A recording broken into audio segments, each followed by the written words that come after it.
Well, let me just put it this way. My constituents, as far as they are concerned, nothing has changed. Secondly, if you go out on the street, because this time I'm going to say that my constituents are all the oppressed and all the people, they don't call it renewed hope. They call it renewed shege. They're in trouble.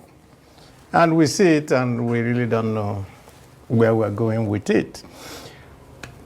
I represent Abia South, part of the Southeast.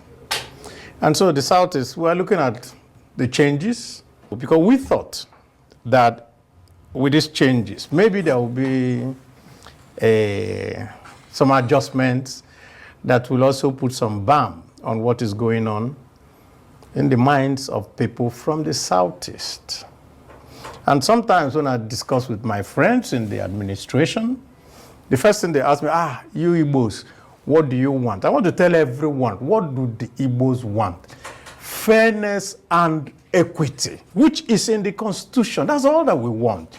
Treat us as you're treating everybody else. The Igbo ethos is Egbe bere, Ugo bere.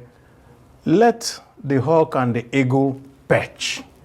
Let no one oppress the other.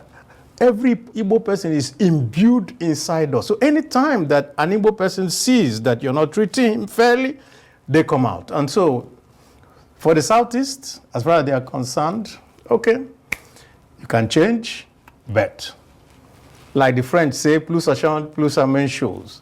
The more things change, the more they remain the same. Right.